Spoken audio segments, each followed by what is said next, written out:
Allez, on plonge directement dans le vif du sujet. La sieste. Ce petit plaisir quotidien qu'on apprécie tant, et si en fait elle cachait un secret un peu plus sombre? Bienvenue dans ce nouveau décryptage, où nous allons disséquer une étude pour le moins surprenante, publiée en mai 2026 dans la très prestigieuse revue JAMA. Cette recherche a mis en lumière un lien franchement alarmant entre les siestes en pleine journée chez les personnes âgées et une augmentation du risque de mortalité. C'est une véritable enquête physiologique que nous allons mener ensemble aujourd'hui. On va s'appuyer uniquement sur les données scientifiques les plus pointues et ce qu'on s'apprête à découvrir risque de bousculer des décennies de certitudes sur nos habitudes de repos.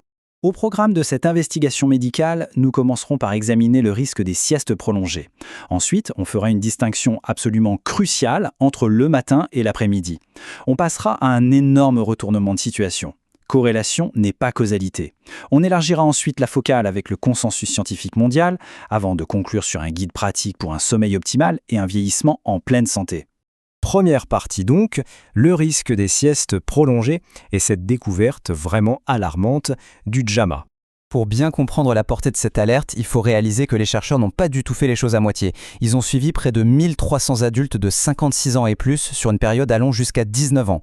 Et le détail qui change tout, c'est qu'ils ont utilisé des montres connectées ultra précises pendant 2 semaines.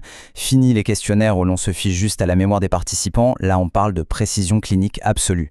Eh bien, le principal suspect identifié par ces données de pointe tient en une seule durée, 1 heure.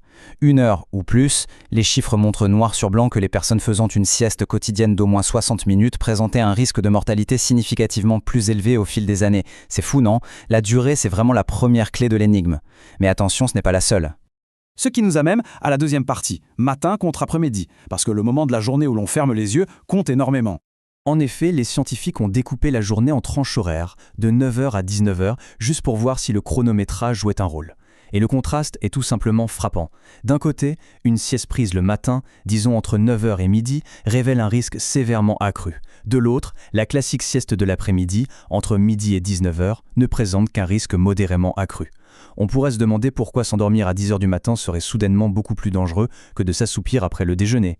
Et le plus dingue, c'est que ces résultats restent les mêmes, même quand on ajuste les statistiques pour tenir compte de la durée de la nuit précédente ou des problèmes de santé déjà connus.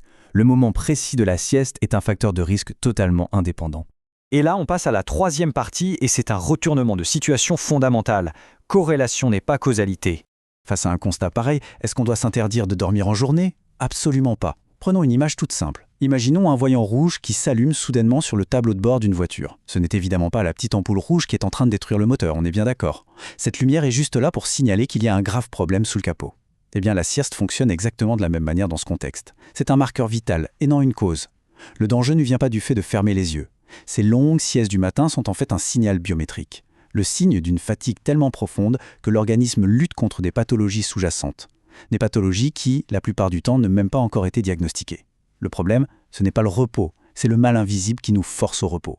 Alors décortiquons un peu ce qui se passe sous le capot avec nos 4 grands suspects physiologiques. Premier suspect, les troubles du sommeil.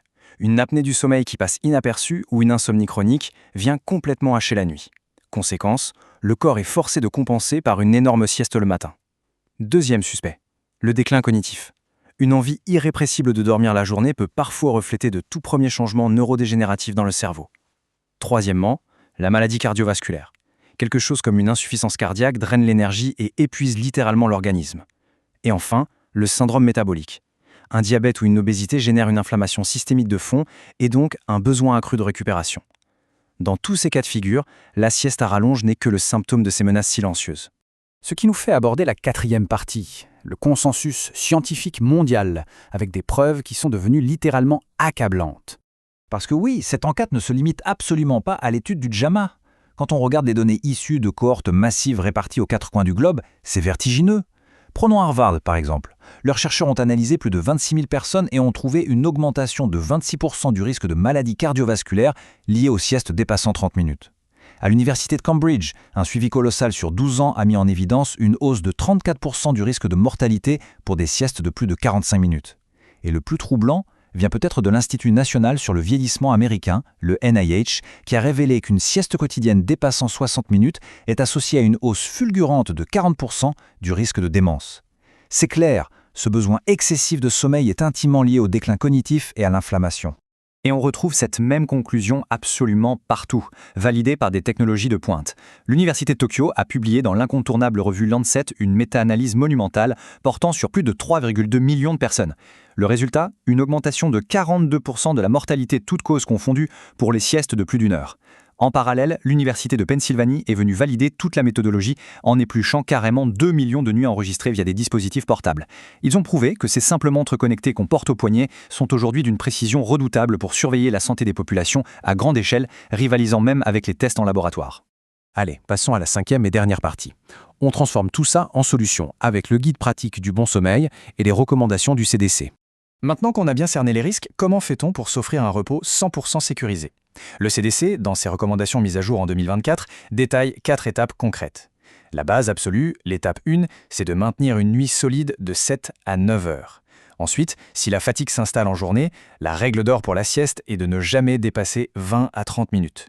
C'est la fameuse power nap, idéale pour recharger les batteries sans jamais s'enfoncer dans le sommeil profond.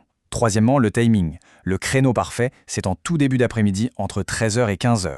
Enfin, la 4e étape est stricte. Il faut absolument éviter de dormir après 16h, sous peine de saboter complètement le cycle de la nuit suivante. Mais au-delà des bonnes habitudes, il faut garder l'œil bien ouvert sur certains signaux d'alarme clinique. Quand est-ce qu'on doit décrocher son téléphone pour prendre rendez-vous chez le médecin ?